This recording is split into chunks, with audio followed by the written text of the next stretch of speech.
see all of these different breed of athletes, especially in the younger generation. We see these guys, middle school, early high school, 6'6", like built like a collegiate athlete already, built like these NFL athletes already. Is it safe to say this is because of the different hormones they've inherited in their body in terms through food or through different liquids that they receive? It is definitely genetics. Okay. Hormones definitely play their part, and Mm. they definitely influence certain things.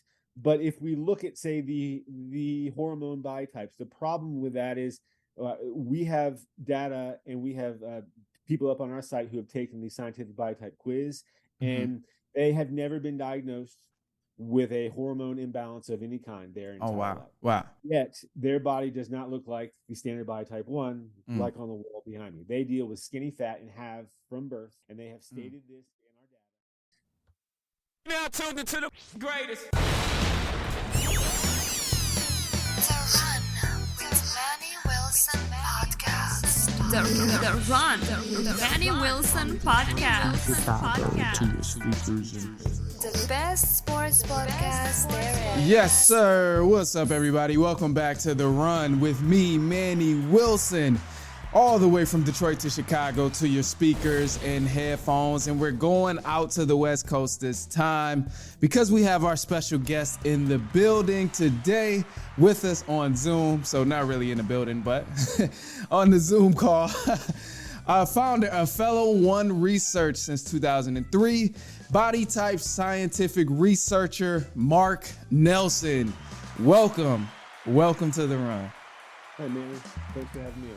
No problem, man. Thank you for joining. I'm so excited to get started, man. We got so many different things I want to cover, so many different myths and just information. I love to learn, and my listeners love to learn too. So I'm just so ready to jump into it. But before we jump into it, I always have everyone who comes on this show punch a ticket because it is a sports podcast. So you have to punch a ticket. And this ticket question is simple. Just which team do you think is going to win the Super Bowl before we get started? Oh, my goodness. Let's hear it. Actually watched some of the games over the holiday, but honestly, I don't track the NFL close enough to really know who are the top 3 teams right now to choose from. I would say you could play it safe and really just go with the Kansas City Chiefs. If you want, Cool. is you cool with? Okay, all right, I accept it. I accept it. Ticket is accepted. All right. Okay, cool. So I mentioned, man, body type scientific researcher. I kind of have a little bit of knowledge of what that means and what that is, but just to kind of make sure we're all on the same page and all the listeners have an understanding of what that means, could you just briefly explain that? That way, when we reference it throughout the episode, people know what it means. So what are the difference in body types and what are the different body types? So, in terms of the 4 body types, the 4 scientific body types, I think that most people have heard of the somatotypes, the endomorph, ectomorph, the mesomorph, the hormone body types, the Kibbe body types, the triangle body types, the 10 body types, and whatever other versions of the body types that you can find out there. What most people don't realize is that none of those body types are scientific. They aren't based on any science.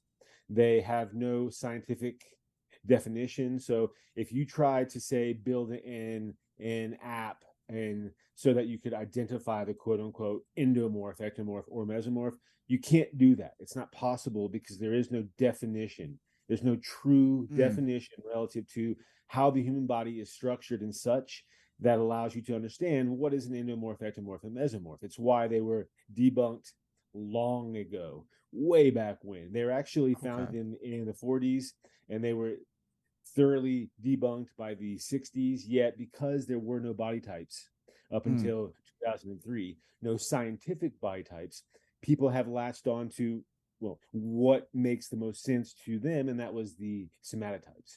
So we have these body types right now that if you go out into Google or any other search engine and type in, what is my body type, those are the body types that will come up first.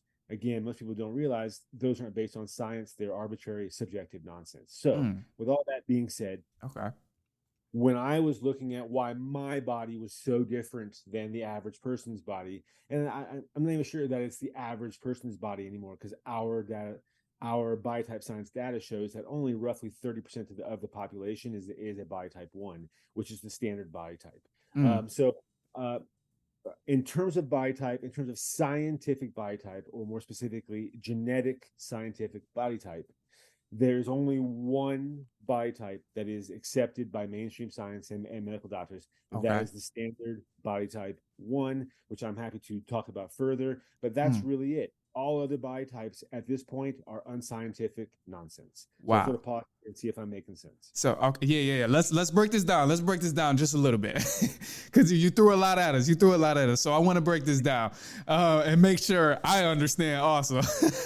So just to make sure I'm understanding correct. So I know typically what we will do is just, general population. What we'll do is we'll go on Google. Am I healthy? What's my body type? So the search engines, just to make sure I'm correct, the search engines that give us an answer to that question are inaccurate. Like it's not scientifically spoken on, right? That is correct. Wow. It's one of the downfalls of the search engine, just as it's one of the major downfalls of social media. It's all wow. That's something I never knew. So the model. I know you said there was one specific scientific researched body type, and what is that model called? That way, if someone wants to go research into it, they actually have the information and what to abide by. What's that model called? So you can see the image behind me on the wall. Yeah, I see it right over there. That is the standard scientific human body anatomy book by type 1. You go to any scientifically approved human body anatomy book, that is the image that you find in that book. Why? Because that's the scientifically approved and accepted human body when it is fully developed, meaning as you're an adult. But technically, when you're born, right, according to mainstream science and medical doctors, when you're born, this is the body that every human being is born to. 100% of every human being is born into this body type 1, right? And that's what mainstream science and medical doctors say is true. Which is why when you go to a scientific book, this is the image that you see. The only reason that your body doesn't look like this image is because you are eating too many calories daily above your BMR, your basal metabolic rate, which means that you're adding excess energy to your body, which is stored in the form of fat. Wow. That's okay. The only reason that you don't look like a body type 1, according to mainstream science and medical doctors. And we know this because you can go in and see your doctor. Anyone can go in and see their doctor and ask them, hey, doc, what's my body type? And they're going to look at you like there's only one body type. It's the one right here. And they will have the same image on their wall, likely. They'll have it on their notepad, in their desk, in the book, that yada, yada, yada. This is the image that they use. Right. And we have to have a standard. It's not like I'm knocking mainstream scientists and medical doctors for having a standard. What we're knocking them for here at Fellow One Research in terms of body type science is not everyone is born into that body type. There are more than one body type. And the scientific reason why there is more than one body type. And that's what our body type science is looking at, is why. Okay. All right. I think I get the understanding of it now. I kind of get the understanding of it. So let's jump into some true or false. Actually, let's have a little fun with this. You can correct me if I'm not going to be wrong, because I truthfully don't know the answers to any of these. So this is why I need your help. Okay. So the first one I have here, man, just to kind of give a true or false. When we see all of these different breed of athletes, especially in the younger generation, we see these guys, middle school, early high school, 6'6", like built like a collegiate athlete already, built like these NFL athletes already. Is it safe to say this is because of the different hormones they've inherited in their body in terms through food or through different liquids that they receive? It is definitely genetics. Okay. Hormones definitely play their part, and they definitely influence certain things. But if we look at, say, the hormone body types, the problem with that is we have data and we have people up on our site who have taken the scientific body type quiz, and they have never been diagnosed with a hormone imbalance of any kind their entire life. Wow.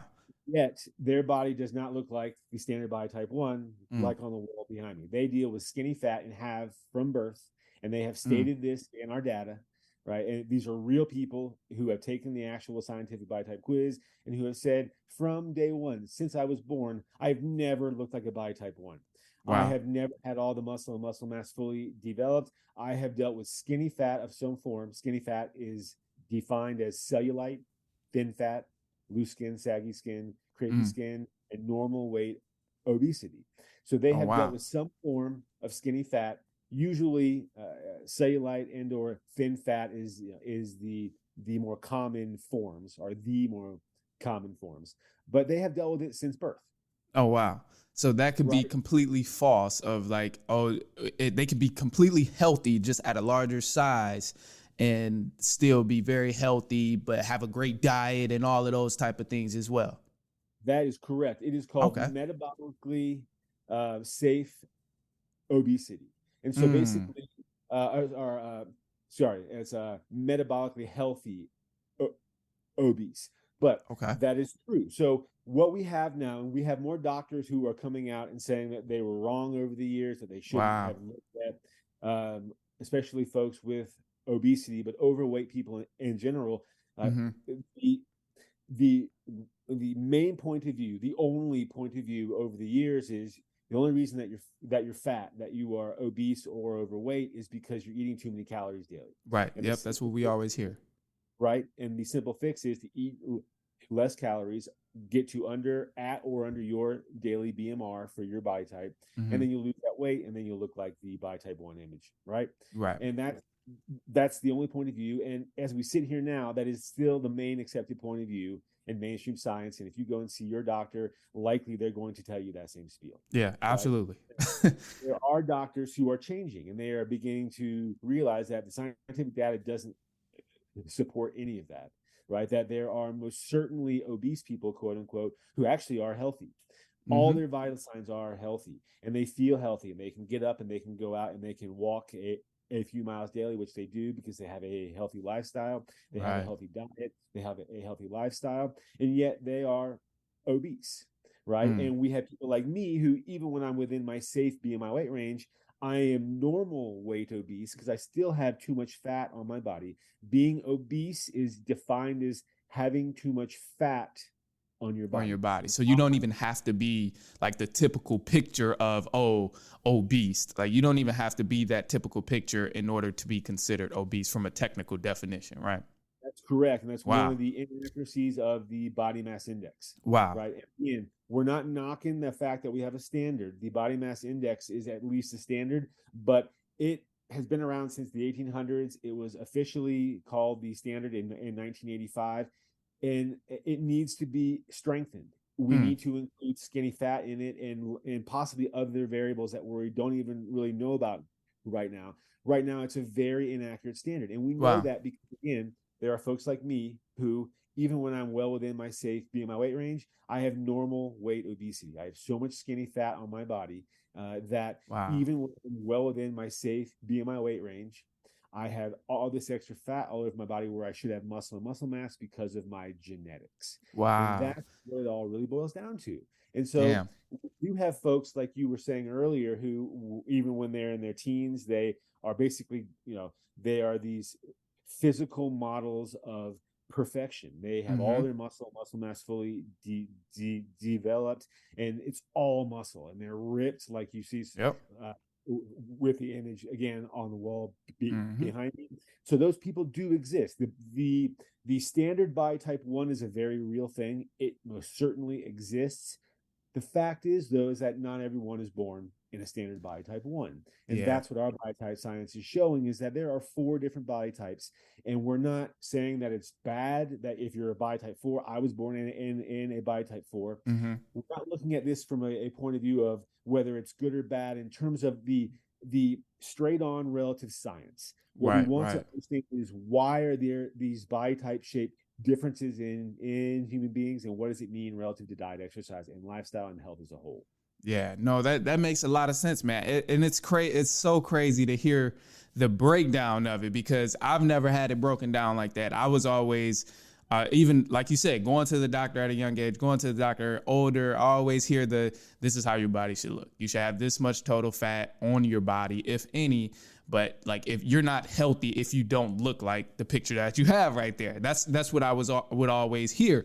And it wasn't until I got older, and started learning more, doing kind of my own research and talking to different people, that I would hear like, okay, so you can be a bigger person and be healthy, or you can be a different body type and be healthy. So that's crazy to hear. But also something that kind of really caught me off guard was the fact that I'm still kind of soaking it in, to be honest. The being obese, even if you're not the typical look of obese, that's something that really sticks out to me, because that tells me how statistics that go, and I don't know the full 100% statistic of if it's 100% accurate or not, but just the statistic of like the U.S. being the most obese country and things of that sort, of having the most total fat and all of that. Those things make me think about statistics in that manner, if that makes sense. Like, yeah, okay, yeah, we may be the most obese country, and yeah, there's a lot of unhealthy practices that happen in the U.S., and I'm sure we could talk about that for days too. But just more so the fact, like, man, knowing that a person doesn't have to be huge to be obese kind of makes me think about all the other statistics that could possibly have been skewed using the correct model or the correct term or definition of being obese. So it's like plenty of people around here walking around that's obese, but they look very healthy. I always use my brother as an example, because I make fun of him because he used to be built like a brick. I just make fun of him because like he's not a super tall dude, but he's just always been very, very defined from a young age. So now that he's older, he's kind of shaping into a dad bod, and he's fighting it. He's combating it. He's making sure he doesn't get a dad bod. So I make fun of him all the time. Like, all right, be careful. But it's just funny to think about it. Like, he could have been obese at the time where he looked his best. Or to me and him, we joke around and we're like, man, you look like very buff, like you're muscular, all of that. He could have been obese at that time. So it's just crazy to think about it in that way. But to move on, did you have something to add to it? So science is definitely evolving, and we always need to keep that in mind, because there's always new data rolling in, right? So absolutely, we definitely don't understand obesity as well as we should. Mm-hmm. That being said, again, here at Fellow One Research, what we are doing is we're looking at what the science says right now, right? Right. So we are well aware that obesity is a very serious disease that has extreme risks to it. It leads to other unhealth in terms of cancer and heart disease and gallbladder issues and yada yada, right? That being said, we also don't understand what normal weight obesity. You are right; it has not been calculated into any of the data or any of the analysis or the summaries that we've come to so far. We don't really understand what obesity is right now. Yeah. And so that's what our body type science is looking to understand, is why are there all these different body type shapes? Mm-hmm. And so I just want to make sure that I'm being clear that we support the body positive movement, because we don't understand what body type is right now. We actually understand it very well here at Fellow One Research. We have the scientific data up on our site. So what I'm getting at is please be very careful with understanding what obesity is and making rush judgments on it.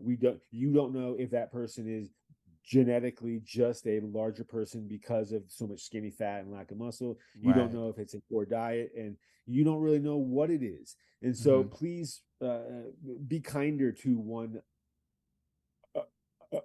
another, because I think that it's gotten a bit out of control, and we need to stick with the facts. So I'll sort of leave it there.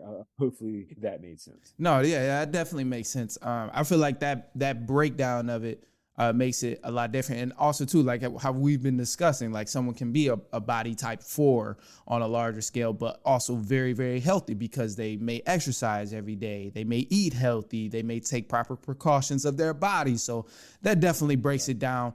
But last truth or false, because you actually covered one of mine. One of mine was someone must be a type 1 body type to be healthy. We know that is false. So if you've been listening, you should know by now that is absolutely false. They don't have to be the typical model of type 1 to be a healthy person.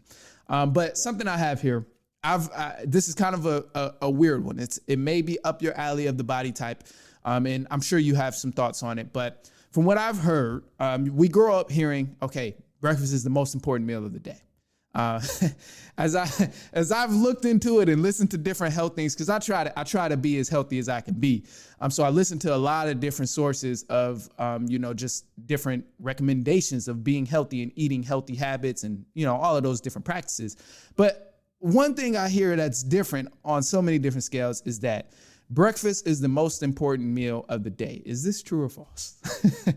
Oh, it's such a gray question. I would say in general, yeah. I mean, so the whole word of breakfast is based on break fast, right? Yes, so, that's what I hear all the time. Right. And so what does that mean? It means that you should finish your eating, especially the older that you get, by no later than probably 8 or 9 in the evening. And that's a general rule, because there are some people like me. I'm a night owl. That's my natural habit. I am usually, not a morning person. So I will eat later into the evening relative to my habits that I know are healthy for me.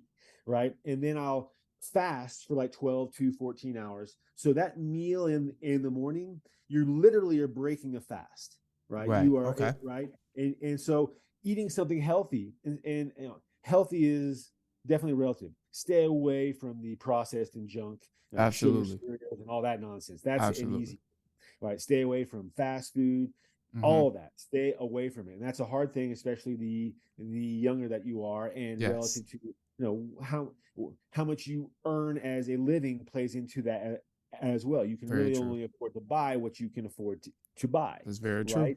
So there are these issues too, but breakfast in general, when it's healthy, yes, it most certainly is something that most people should be eating. Now, again, it's relative to body type, and it's relative. You might be one of these rare folks who are like, I really don't eat until 1 o'clock, and I feel great, and my skin looks great, and I have energy, and all my vitals are normal, and everything checks out. And there's no reason that you should be worried about that lifestyle. Then maybe missing breakfast for that rare exception of a person might be okay.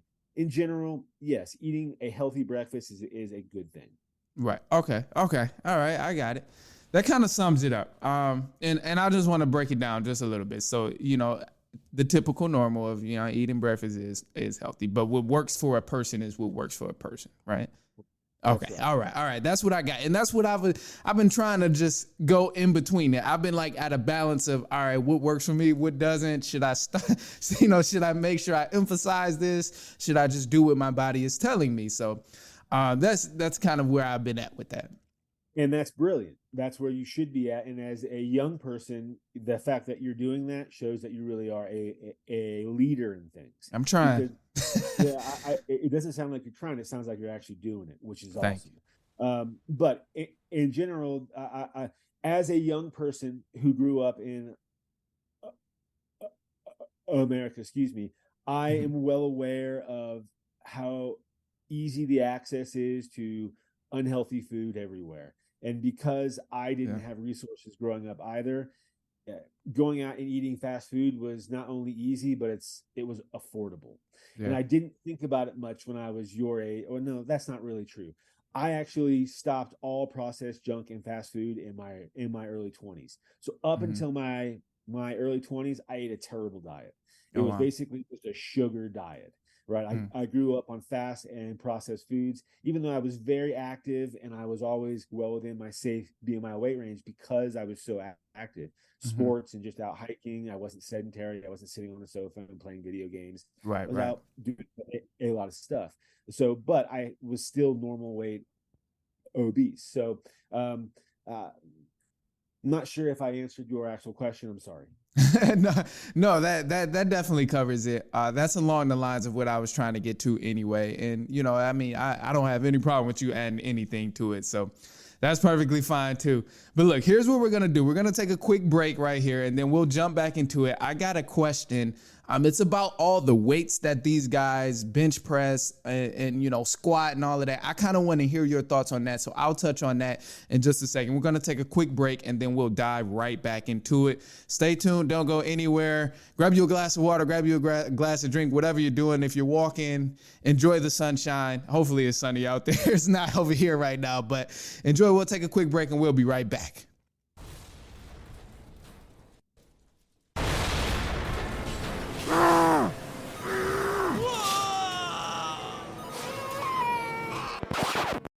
Now, you know, just because you're busy doesn't mean you got to be stressed. I'm crazy busy right there with you, but it can be easier. Next time you're on a run, just make it more fun and listen to The Run with Manny Wilson. It's The Run with Manny Wilson podcast.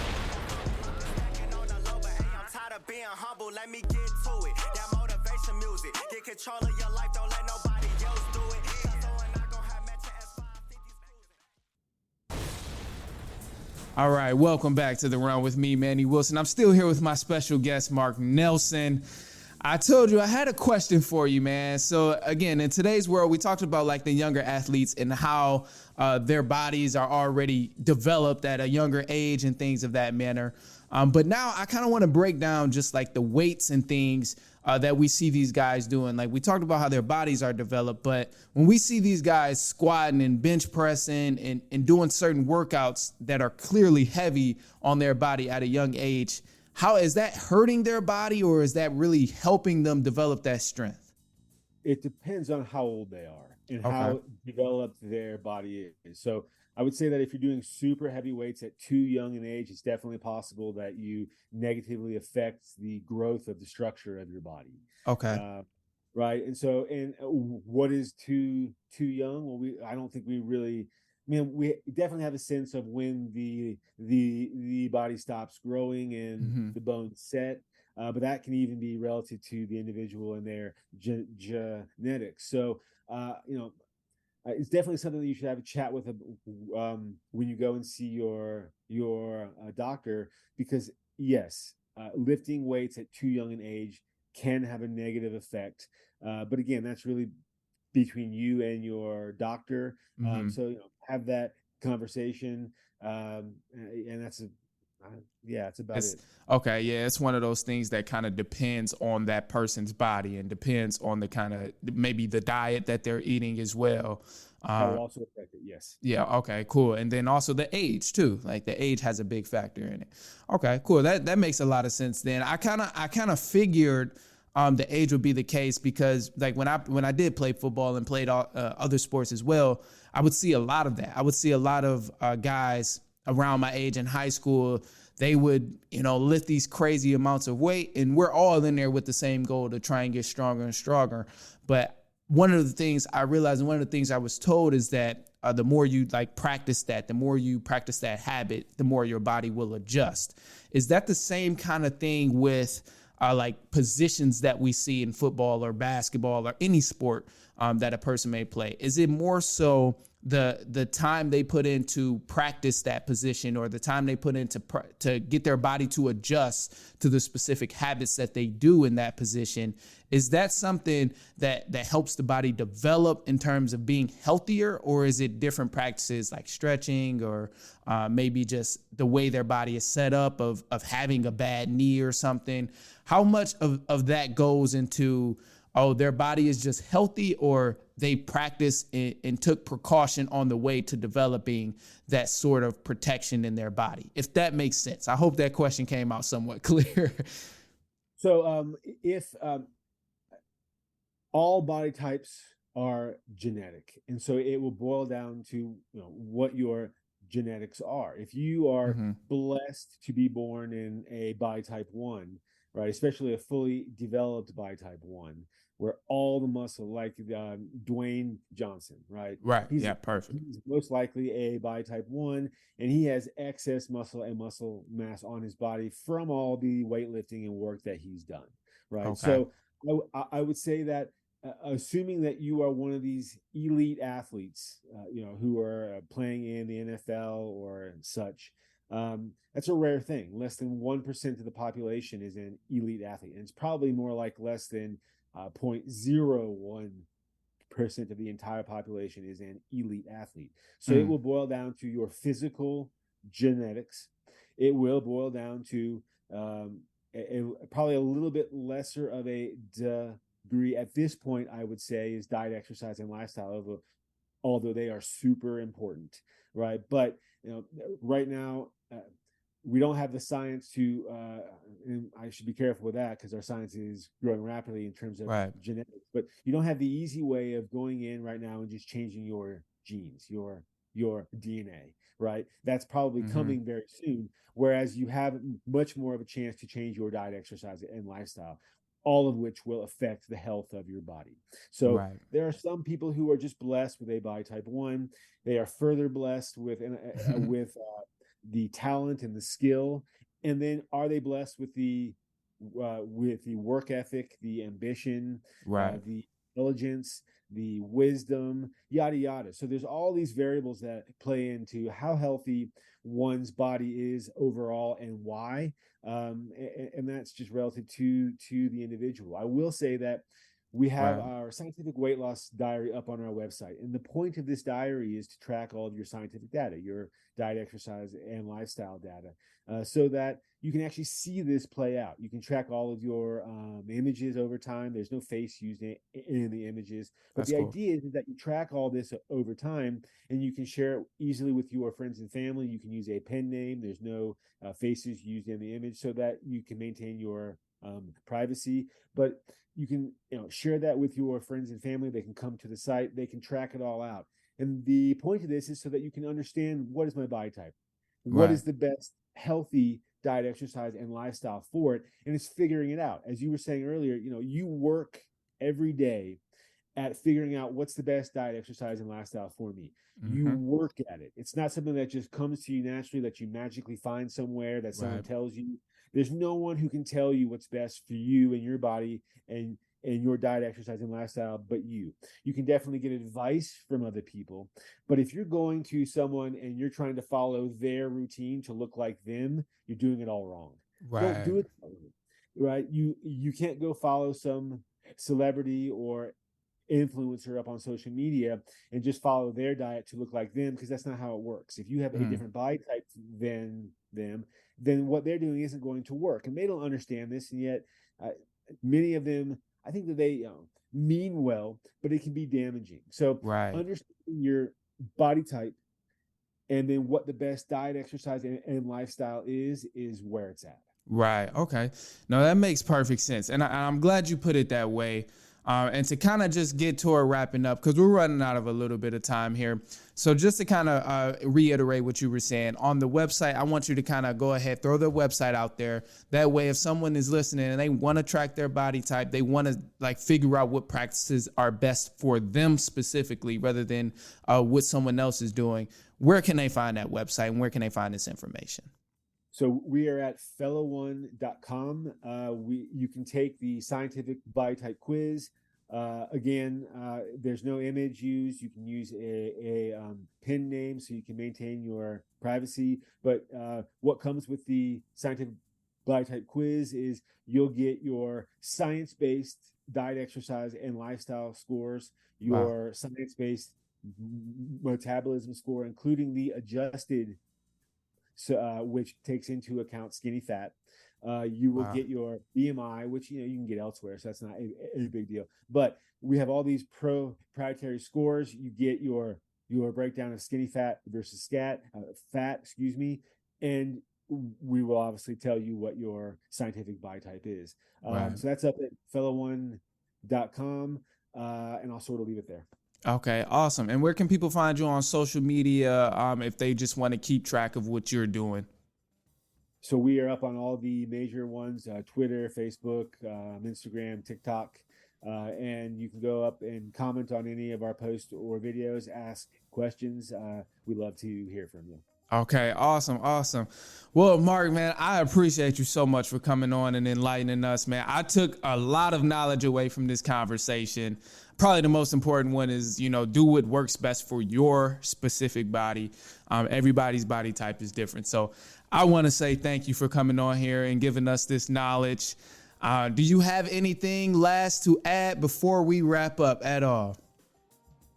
Thank you for having me on, and I look forward to any questions from your audience up on your podcast. I'm not sure where you're on, but if you let me know where folks can comment, if they have any questions, I'm happy to answer there as well. Okay, got you.